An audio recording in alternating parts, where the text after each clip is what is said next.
glad to be back, and thank you for welcoming me back. Hello to Regina and wherever else you are out in the cyberspace, welcome. And thank you for allowing me to step into your nutrition break. And it could have been nutrition motivating environments. You get to eat, so enjoy, bon appetit.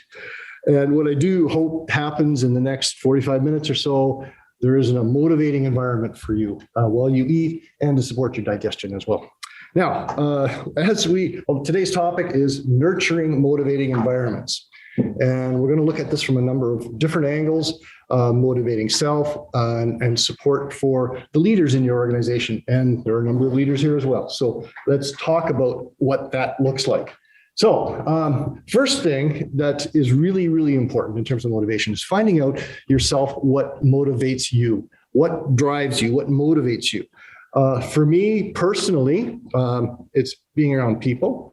So being back here is quite a joy to see people and see beyond masks. It's wonderful. I'm an extrovert. I enjoy moving around a lot. And last time I was here, I had broken my ankle bone 6 weeks prior to that, and I could not move. So I'm just delighted to be able to move now and get around. I love to talk. I love music. I like learning, and I like peace and quiet as well. I'm getting at an age where I like a little bit more peace and quiet, and that's enjoyable. It's what's important for you is to figure out what motivates you. What makes you feel good? What motivates you? It's important. Now, how can leaders motivate? How do they do that? How do they motivate themselves? How do they motivate the environment? And can they truly motivate people? Can you be motivated by a leader? Is it possible? I'm of mixed opinions on that. I'm of the suspicion that if people have no motivation, they're not likely to be motivated by the environment around them. But we'll talk about that. They may be inspired. Yeah. We'll talk more about that. Hey, now, Gallup has done so much work over the years, really credible research for decades and decades. And their suggestion is that, as leaders, you have 4 core activities that you need to do well. Make sure you get the right people to do the work, which we talked a little bit about last time. Setting expectations, which is about making sure it's clear what work needs to be done, how much work, what quality of work, what guidelines are around that. And then creating a motivating environment and developing people. And that's what we're going to focus on more today.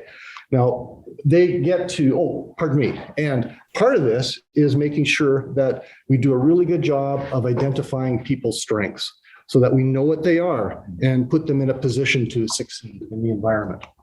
Now, people management excellence, PME, an acronym. What does it mean? Well, it relates to engagement, and it's important because it explains how vital engagement is in an organization. If an engaged employee meets the standards for performance, 100%, a fully engaged employee will outperform the engaged employee by more than 20%. I have research that suggests it's 50 to 200%, but very significant. And full engagement is critical. If someone is disengaged, they will perform at only half the level of an engaged person. Really important to find out what that is. And people management excellence is important, and it plays a role. Now, why does it matter still? Like, there are 3 drivers of engagement and retention. They include exciting work and challenge. This is part of creating the atmosphere for motivation. Career growth and learning development, opportunities to grow, and also working with great people. Working with great people is a really important thing in people's minds, the quality of the team. Now, okay, I'd like you to, all of these things, the exciting work, career growth, learning opportunities, working with really good people are all a result of leaders' solutions and the leader's relationship with the team and the environment. So leader plays a role in all of these specific areas. Now, I'd like you to think about a leader or a manager that you admire. Just pause for a second and think about someone that does a really good job of that. Okay. You got them? What qualities do you admire in that person? What do you admire about them? Think about that in your mind. What qualities do you admire about them? Mine was one that gave me a ton of autonomy when I was not even ready for it. I still remember that and appreciate it a great deal. When looking at measuring someone as a great leader, these are some of the outcomes that people are interested in, the possible measures, the output of departments. It could be the employee engagement, what the level of engagement is in the team or the organization. It may well be the ability to retain people within the organization so they aren't part of the mass resignation. And it can also be the ability to ensure that there's a level of respect that is salient within the organization. Okay, so last time we were talking about delegation. That was the topic of the day. We're talking about the steps in delegation and how to work through it, and then also some delegation exercises. I also encouraged you to have a look at delegation. Okay, so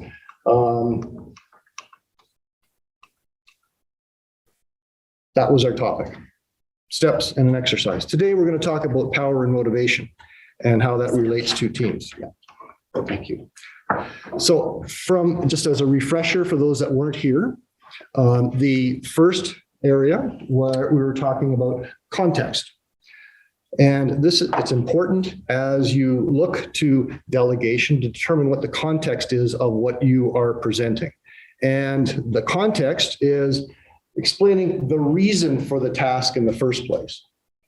It's explaining why or how the task fits into the bigger picture, and then also why the person was chosen for the task. Really critical things to set from a context perspective if you want to delegate properly.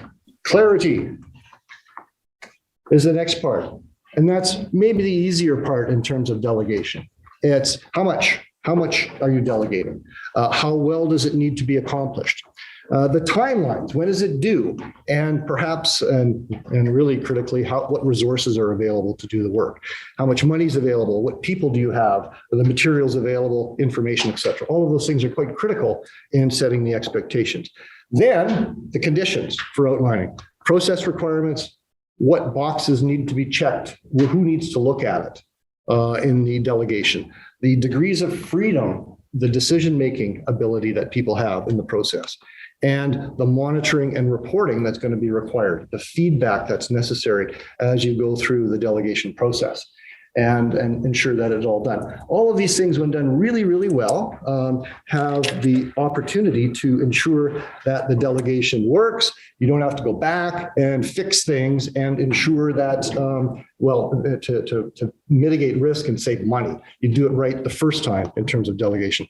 So now you were asked, those that were here the first time, to try it. And the pieces of form that you saw was part of the handout of material. And I was hoping that you might think of something you could give away, identify who would do it, and then share the context around that. Design the context, the clarity, the conditions. Did anybody sort of show of hands, and we can't do this as easily virtually, but anybody try it? All right, some tryers. What level of success did you have? Good, it's done, gave it away, good. Not so good, okay. What was the break point? The person actually saw the project as too difficult to accomplish and decided just to not follow through on it. Okay, it was too big. The scope of it was too big at the outset. Or just what there wasn't, maybe they thought it was too big, but they didn't come to ask for any help. You know, it was just, okay. And once I set the timeline just to, talk about it, it was just revealed at that time. It just wasn't something that they wanted to do. Okay. All right. Well, it stopped. Yeah. A successful delegation may be stopping it so that it can be given to someone else or another time. Okay.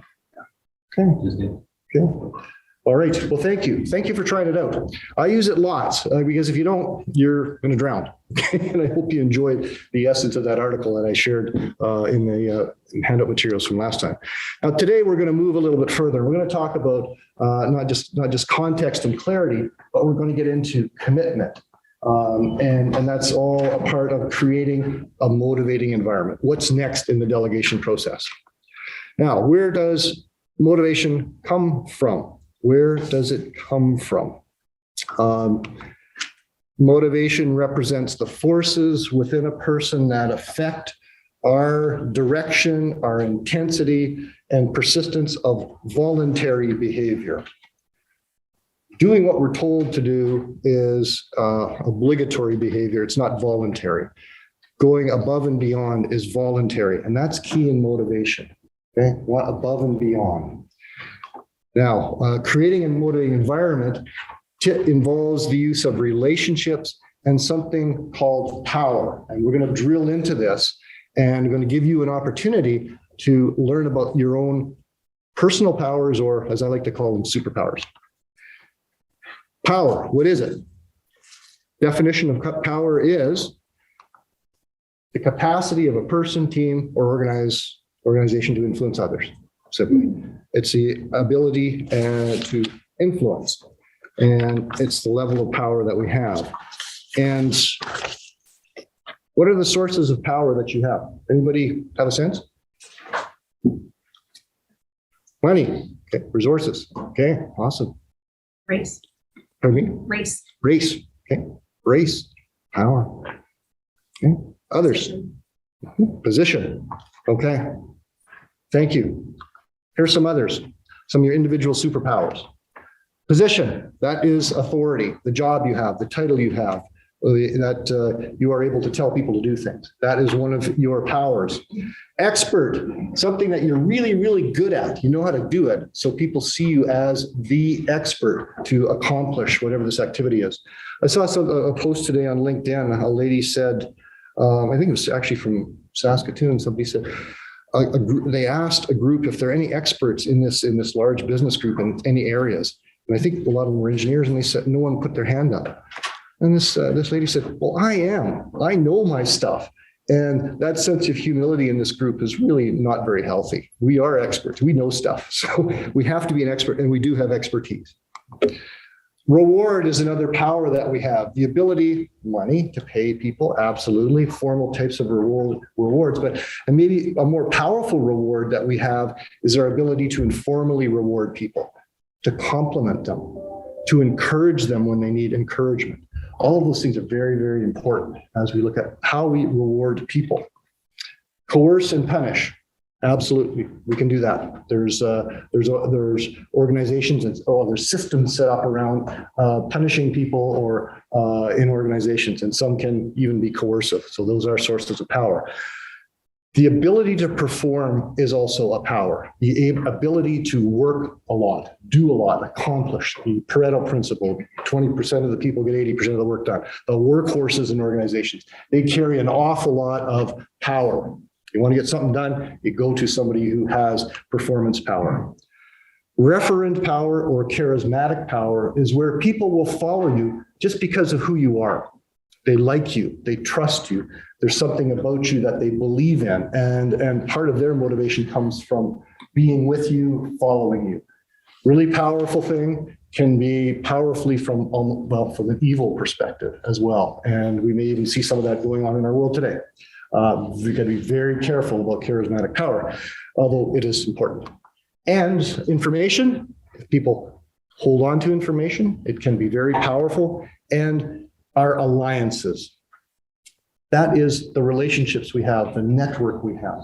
It can be incredibly worthwhile for our organizations. It can be worthwhile for ourselves as individuals when we need people in our lives and we have things we need to talk about and share. Relationships are very important. You probably all know that person in your organization. Maybe it's the extrovert that can go out and connect with all of these different people and make things happen.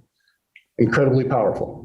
I remember listening to the CEO of Cameco a year or so ago saying they had a boat tied up somewhere, and the longshoremen weren't allowing it to leave Montreal or something other. So he picked up the phone and phoned somebody in government, and within a couple hours, the boat was moving as they were losing, lots of money for it just sitting there. Relationship can be very, very powerful. Okay. These are the powers that we have. Now, there is a relationship between power and motivation. There's a connection to it, and that's why we're talking about powers. Managers, leaders, we need to use the power or powers that we have that will have a significant and sustainable influence on a person's inner drive.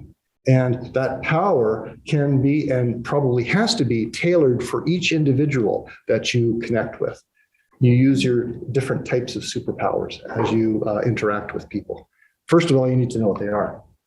And, okay, a little bit more about powers. Now, certain powers, they are designed to create resistance in some way. It's just the way they're set up. People aren't going to agree. And they will oppose. Perhaps last time I shared with you, Gallup says that in a typical team of 10, 3 people are fully engaged. They're contributing 50 to 200% more. 5 people are just there. They're doing what they're told to do. And then 2 people don't want to be there. Could well be sabotaging the team. So it's like a rowboat going down a river, a big tens rowboat. 3 people are giving her, 3 are kind of waving, and 2 in the back are trying to sink the boat. That is a typical team, a typical organization. And we need to be very aware of that. And also, some people become disengaged because of the use of a specific power. Some powers you can use will create mere compliance. People will do what they're told to do out of obedience or threat. That they'll do it, but no more. What you really want to use the right power in the environment to make sure people are committed. And they want to do it. It's not hard for them. They're encouraged to do it. They like to do it. And they will deliver more just because they like it. They like you. They like the power. And they're not necessarily spending more time. Does anybody know people like that? Yeah, I see heads nodding. Yeah, the camera's nodding. No, it's not. Yeah, I know people like that. There are people like that in this room. I know it because you are people that are interested in developing yourselves and learning and how to support your teams. You are probably these people as well. Now, when we start thinking about the specific powers that you have, we all possess, that we need to know what they are, we need to know the potential repercussions of that. If we use something like rank or our position, we're going to create potentially resistance and the number of people that are dominant personalities and don't want to be pushed. You will, and by the way, rank and authority wears out really quickly. You try it once or twice, it's not going to work after that. People don't follow you, they lose it. Coercion, that can be done. Threats, information. Yeah, we can withhold information to get people to move forward. That can be effective, but it certainly doesn't help the organization.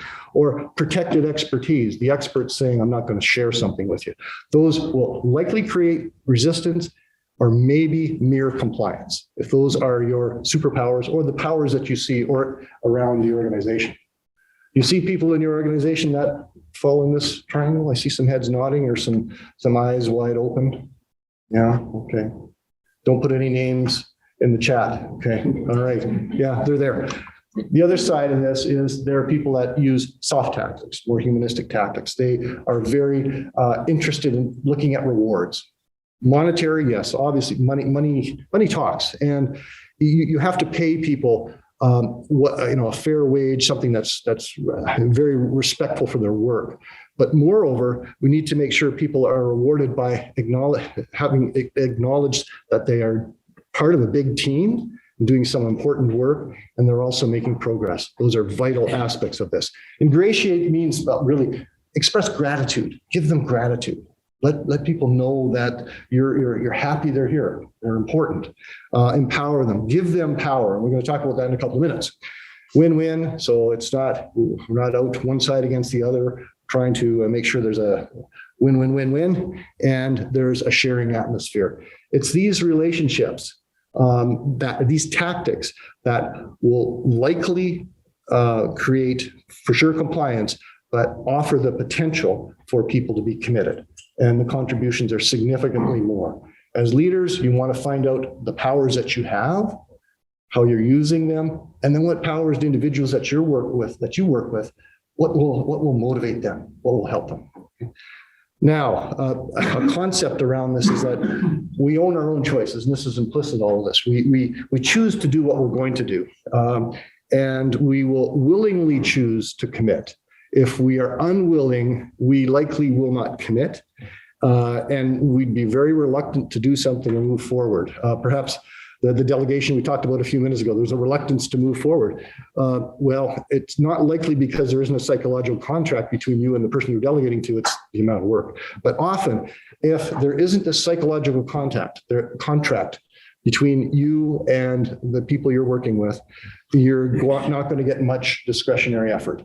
If you're using more of those positive powers, those soft skills, you are likely to see much more discretionary effort, which is where it's really a win-win. It's enjoyable work. There's more productivity. Now, I'm going to give you the opportunity to see what your superpower or superpowers are. As we finish up today, there's going to be a mail out. You have the handout already. I think we'll probably send that out again, but another article on these superpowers, and then also this document and how do you use it. It looks like this. It outlines all of those 8 powers, and it talks about them, or it asks you to rate yourself as to how much of that power you actually have by virtue of if it's power, your role. Are you powerful in your job? You have authority. And then how often do you use your authority? And then jot some stories about how you use it, how you see yourself using that particular power in your work that's evident to you and others. And walk through this. I work with leaders all the time that are phenomenally surprised when they go through this and see they're doing too much one way or not enough. And it gives them an awakening to what they really need to do, what their personal development plan is, where do they need to grow. And I'd like to give, and I'm going to give you that opportunity as well. So please follow up with that. Empowerment is essentially letting people know what they control and what they do not control. What are the boundaries? So people understand where the power they have and where can they use it. Essentially, that's what it is. And empowerment is about sharing the power. It's not giving it away. As a leader, you can't give away all the power, but you can share it with other people by virtue of how you delegated the work or supported them or encouraged them and using all your superpowers. So it's really about sharing power. When you're thinking about delegating, it's probably an unhealthy thought to worry about giving everything up and being irresponsible. You're actually sharing. You're still keeping some of the power. It helps employees determine the span of control and how much autonomy or decision-making they have. It fosters motivation and engagement when you are looking to let people know what their powers are. Okay, now we're going to talk for the remainder of the session about creating a motivating and engaging environment where there's commitment. And there are so many ideas. We could, for some of us, we could sit and watch Tiger Woods kind of limp down the fairway like I'm doing a little bit. Wow, look at what that guy's gone through and what he's doing. There are so many other things that we can be motivated by, depending on what our internal motivators are. I picked 4. I'm going to talk about 4 of them that I've found from experience are rather useful in helping set the stage for creating an environment where people they're allowed to be motivated. Now, first of all, creating clarity. And for any of you that have been the benefactor of reading any of Lencioni's books, Patrick Lencioni, The Table Group, 5 Dysfunctions of a Team, and others, this is their work. And I really like it. I've met Patrick a few times, done some work with one of his senior people. I really believe this. And in fact, when the 5 Dysfunctions of a Team came out, I was CEO of a team, and I grabbed it and I bought it and gave it to every one of my leaders. And I said, read this. You'll know what I'm about. You know my leadership style from reading this particular text. Like it or not, that's what it is. When you look at his overall view of organizations and what makes a healthy organization, a motivated organization, the leadership team is well structured. It's a highly functioning leadership team, but it agrees on and is passionate about why the organization exists, the mission. They're passionate about the mission of the organization. That's vital. Secondly, they have identified a small group of specific behavioral values.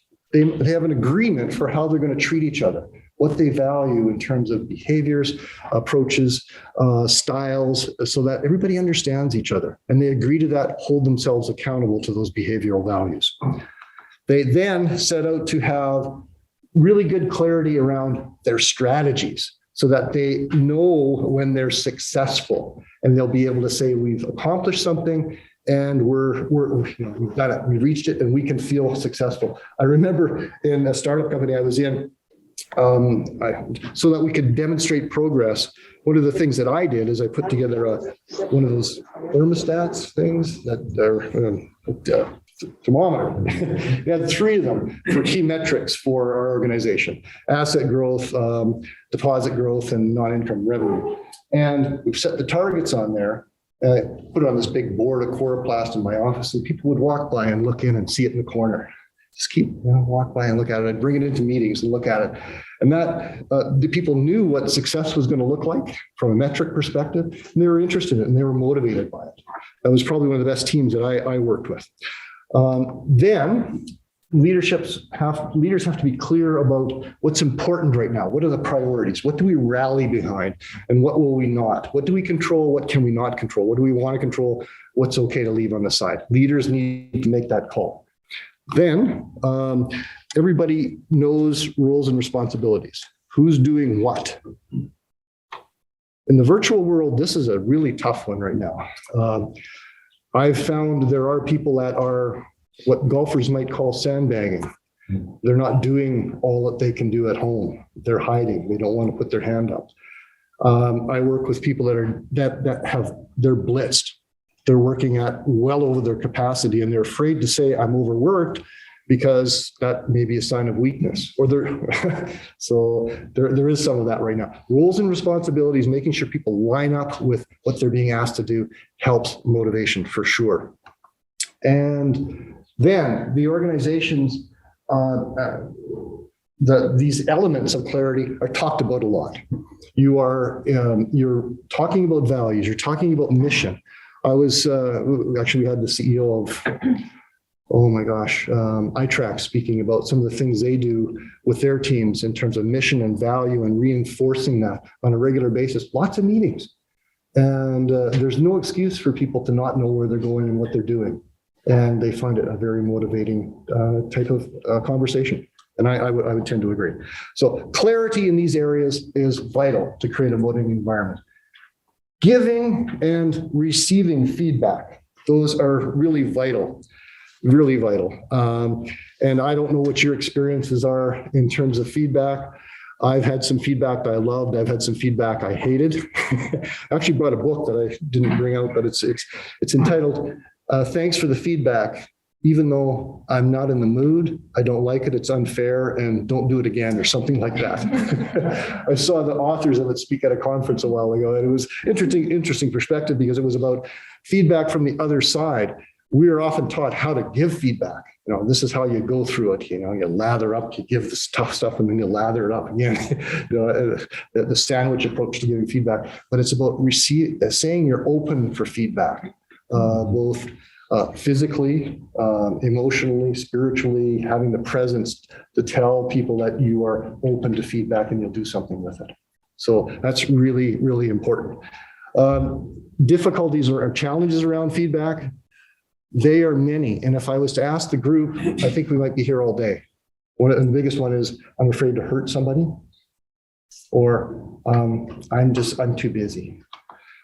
Regardless, lack of feedback is the biggest cause of deficient performance. You can see this chart. 60% of deficient performance is a result of insufficient or poor feedback. 60%.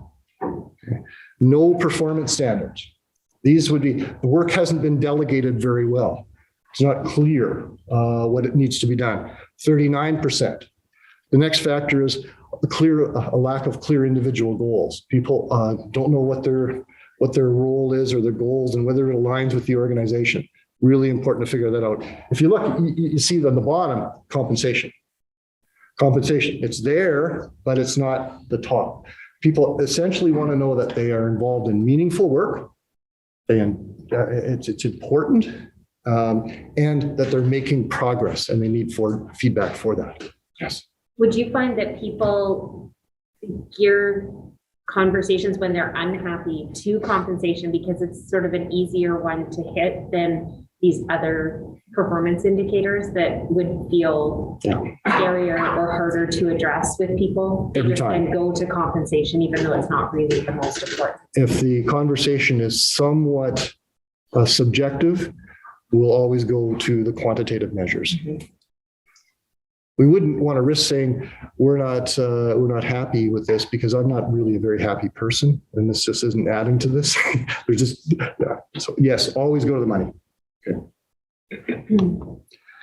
This is another piece of research that was done with Fortune 100 companies. They were looking at leaders. In this case, they were looking at 8,000 executives.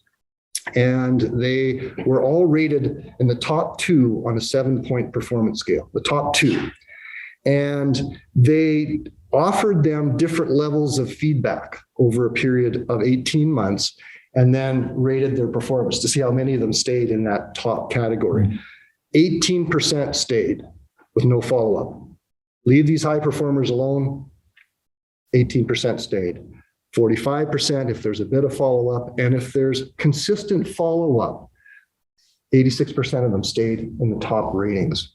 Really important. Even those that are really, really chugging away and really doing it, there's benefit from feedback. Okay, benefit from feedback. It might be the informal encouragement. It might be the confidence you express in them by giving them more responsibility. Lots of different opportunities for that to happen. As you are thinking about styles, you have opportunities to look at opportunity for feedback from a supervisor's perspective when you're there to talk about business results, outcomes, deliverables, position, reward, punishment power. Those tend to be the kind of things that you would do. If you look at it from the perspective of a coach, you're there to help them grow into their job and jobs beyond and into the future. You're there thinking about learning what they need for their role, thinking about process and who needs to be involved and whether or not the resources are there and the risks that are there, encouraging people to take some risks, rewarding them potentially even if they make some mistakes, as long as they're not fatal. And then we're thinking about using our superpowers of referent power, expert, performance power, just working that. Those are the things that we use as a coach. I'll explain this chart. It's a little bit, well, anyways, I put it in here. On the axis on the right, let's see, on the vertical axis, it's coaching potential. What it means is the amount of time that's required by an individual and their supervisor to be together and work together. On the horizontal axis, it's business potential, it's outcome, it's productivity. That's all along the bottom line. When somebody starts in an organization, they start on the curve on the bottom, and they have to be orientated by HR, onboarded. And the productivity doesn't go up maybe a little bit for a little while. And then there is a mass learning curve. There's a lot of time required from the supervisor to be working with the individual, feedback, encouragement as they move up the scale, and then business potential starts to move out a little bit. Then you get to a point where somebody is pretty well competent in their role, and there may be 3 or 4 or 5 things that if you work with them, coach them on, their capacity will increase significantly. And that's really what high traction coaching is about, focusing on a few areas for individuals to make sure that they continue to grow. And then what's going to happen is there'll be a spot welding opportunity. Something great will happen. And you have the chance as a leader to go in and say, that was awesome. I'd like you to do that again. Anytime you want to do it, it's awesome. They'll know that's a great thing to do, and they will be interested in doing that. If it didn't work so well, that's the opportunity to come in and provide some constructive support, some constructive feedback, so that different behaviors or different outcomes can be achieved. And ultimately, you get to a person, well, you might have lots of spot welding moments, but ultimately the time that you need to spend with someone goes down and down and down over time, and they become fully competent, fully productive, and maybe they're the next leaders in your team. Okay? Complicated slide, but I just thought I'd share it with you. Does it make any sense? I see some heads nodding here. Okay. Now, when you are giving feedback, focus specifically on the performance, not on the individuals. Be very specific as to what it is, what they did right or wrong. Start with facts, observations, things that are clear to you. Make sure what was done, you explain the impact to you as a person, as a supervisor, as an organization. Explain that. It might be related to trust. It might be related to profitability. Explain what the impact is. Try to make it immediate. Catch them in the act as near as possible. If you delay, the impact is significantly less, as is the reward. When it's corrective feedback, it's really good to remember that it should be done with reference to privacy and respect for the individual. Very consistently done so that people aren't treated differently in an organization. The expectations are there. People are going to have feelings. We've got them all. And we need to acknowledge them. So be very aware of individual feelings as they step into this. Be positive. Give people confidence. If they're hearing something that's new to them and they don't quite like, they might not have the confidence that they can do something or be something different. Share your confidence. Give them that. Encourage them. And be careful with the language that you use. Accusatory words like you, or should. There are some toxic words that don't really help when you're working with someone who is, needing to look at a different perspective or do something differently. And always remember the why. It said that we can get through anything as long as we know the why. As long as we know the why, we can push through just about anything. So always explain the why it's important. If it's positive reinforcement, what that is, it's an act of communication that makes the performer, the person feel good about what they have done. And I think in the last couple of years, that probably has been missing. Emojis don't quite do it. They don't for me. Notes, just face-to-face hello, it's been absent. I know we found other ways to do it, but it's always something to think about. It's really, people do need encouragement. The average family says 10 negative things to every one positive. Research suggests it takes 3 to 5 positives to mitigate a negative. We have 60 to 80,000 thoughts in our head every day. 90% of them we will have the day after. And the day after. 80% of those 90% will be negative. Unfortunately, we do it to ourselves and we carry it on. So it's really should be an endemic that we are actually encouraging other people, supporting other people, be positive. Encourages discretionary effort. That's what moves people into that area. And don't leave it to chance, do it quickly.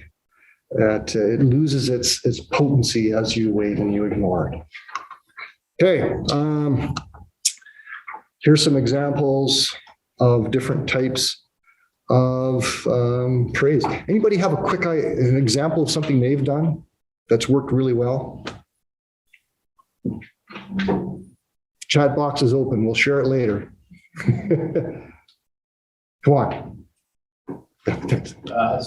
Sometimes I pick up the tab, you go for lunch or something like that. Absolutely. Pick up the tab. Yeah, great.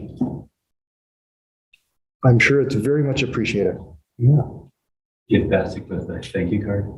Thank you cards. Oh my gosh. Yeah. Cards, they're becoming a forgotten thing. My sister is a psychologist, and she's in her practice has noticed this massive void of thankfulness and kindness And as a side hobby, she started creating little cards, painting them herself and sending them out. And now she's getting lots of orders and she's thinking, okay, what am I going to do here? But in the interim, those of us in the family have got wonderful Christmas cards and all these things that we're just so grateful for. Yeah, cards, really good thing. Yeah. Retro. Yeah. Thanks.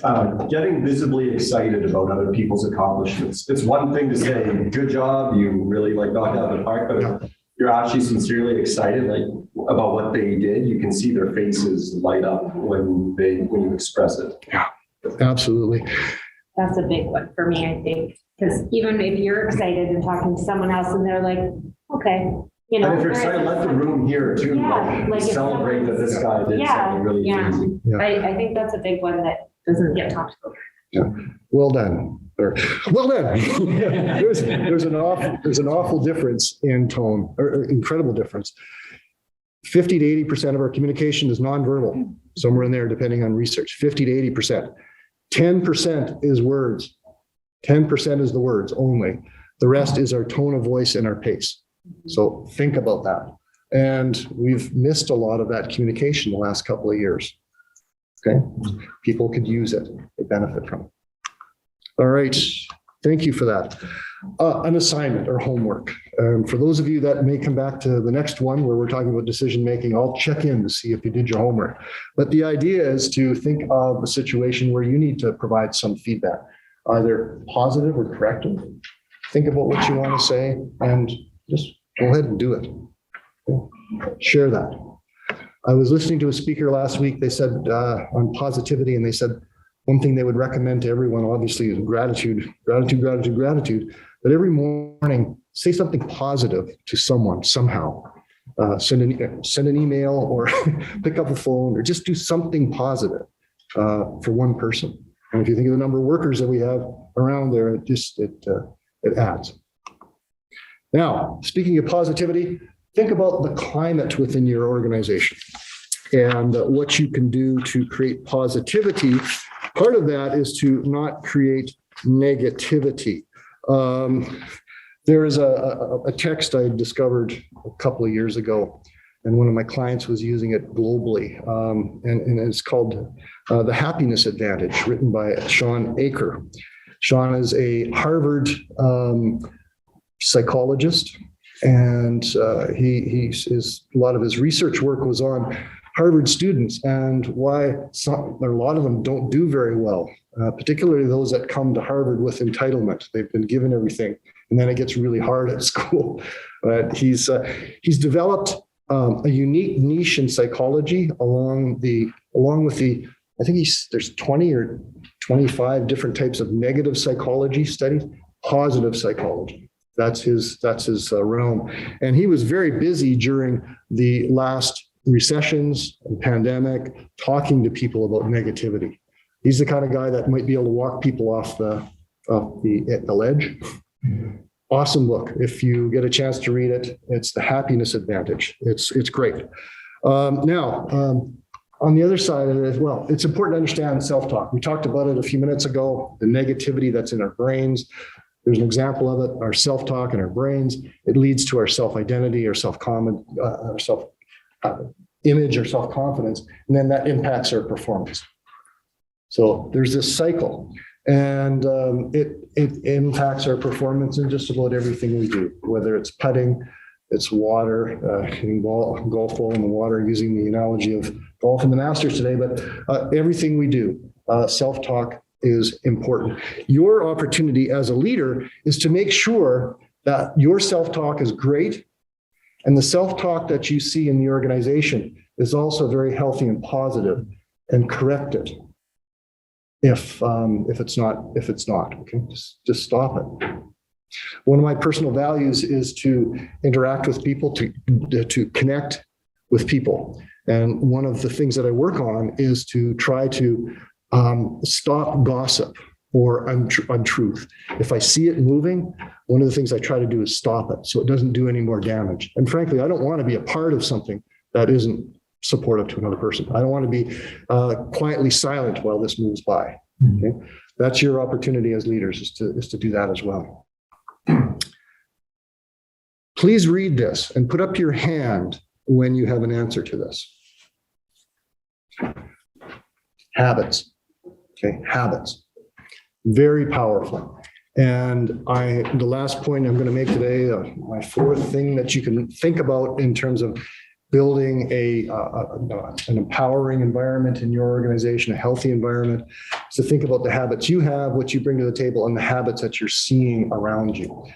40% of what we do every day is in habit. Okay. It's just, we do what we did because we've done it before. We pray that we have more good habits than bad habits, but be aware we can change our habits. It's going to take 3 to 4 weeks and a methodology to do it, but it's doable.